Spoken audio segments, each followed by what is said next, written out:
So, part three, different techniques on how to overcome obstacles. First one we discussed already a little bit. That's do less is tied to letting go. Letting go is not meaning do less. It means do less things, but it's also a certain technique that you can use in life. And allow me to tell you a story where I applied this recently myself. So I just came back from holiday in Italy, and during one of these treks, I found a cave. I was with my two daughters, um, who were with me, and when I passed the cave, one of them challenged me like, "Hey, Dad, do you dare to go into that cave?" And I thought, "Way no, hell no! I won't dare a pitch black cave. Imagine if," and then all my limbic system started throwing like, "No, there can be spiders. There can perhaps even a bear." Of course, there wasn't a bear. There won't be any bears in the Italian caves, as far as I know. But then I started applying this letting go. So how did I do that? I froze my movement. I actually freeze. Not a deliberate freeze like out of fear, but just stop my movement. And then I adjusted my posture, took a big breath, and then I accepted my fear. So I knew I was afraid, and it was perfectly fine. Like, okay, you're afraid. Okay, so yes, you can think of 1,000 reasons to be afraid, but do you want to overcome this fear? I thought, yeah, well, why not? Even if there's a spider or perhaps even a bear, well, that might or might not be a cool story afterwards. So instead of visualizing the end goal, I just visualized one thing and one thing only. That's the very first step I had to take. And that was, in this case, actually a step. So I did one step towards the cave, and then another, and then another. And then I kept going, going, going, one small, simple step at a time. And eventually I was in a pitch black cave. Of course, I brought a phone for some light, and then found the end of the cave and went back to get the girls, because I had to repeat the same process with my girls. Like, okay, I know you're afraid, confront your fear, accept, embrace it. And then they eventually both opted in because they already saw me do it and tell them like, there are no spiders, there are no bears.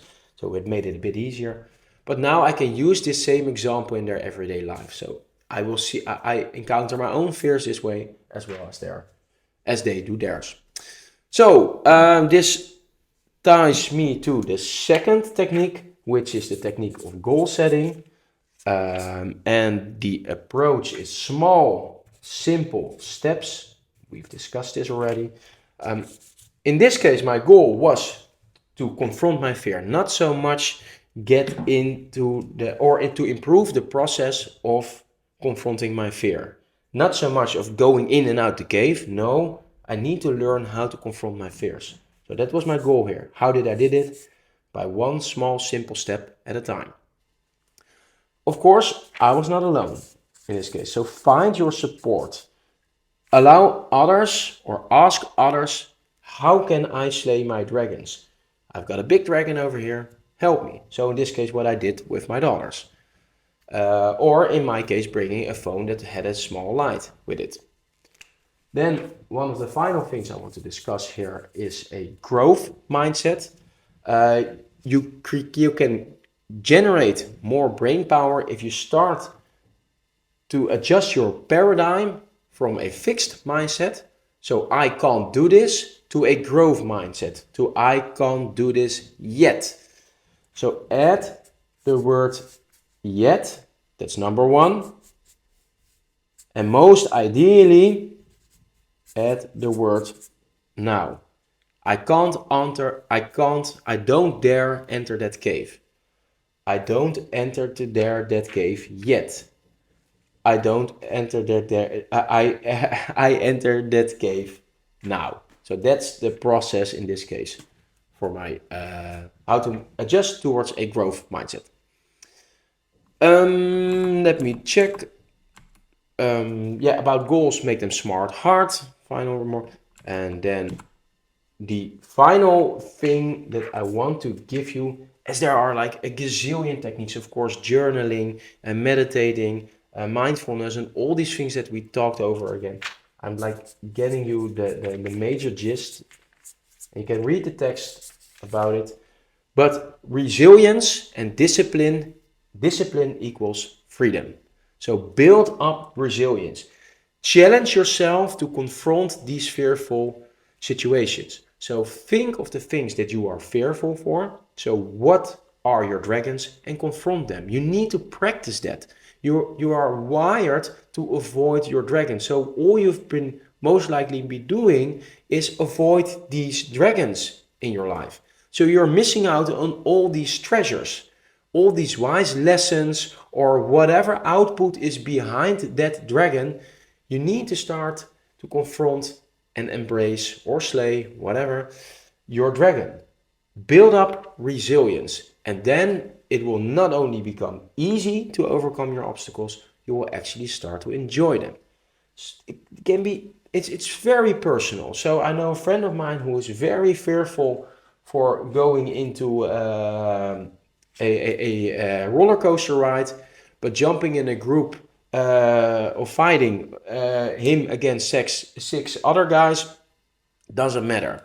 So he, like everybody has his own fear. For me, for example, sometimes I really feel like to avoid confrontation. So I can enter myself into situations where there is a high or more likely chance of confrontation. And then I can work on my other skills on how to avoid confrontation while being in the war zone, so to say, but learn by listening, empathy, adjusting my body language to somebody else. Those are all the treasures that are behind the dragon of avoiding confrontation. There are other dragons there, but then you need to pass the big one first.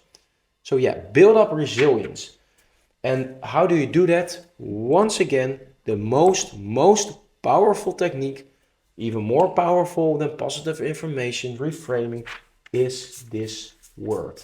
It's all about acting. 1, 2, 3, 4, 5, 6. Lucky number 7. So act. Act is the kryptonite to overcome your obstacles. And then if you want to go infinite, if you want to make a exponential growth, so to say, journal about it. Talk about it in your voice recording system. Write about it in your journal. Talk it over with friends. Remember, silence and simplicity. Set goals in small, simple steps, not necessarily alone. Change the inner talk to a growth mindset. Do this more frequently. And what? Act, and evaluate. Simple as that. So, find your dragons, identify them, and gambate.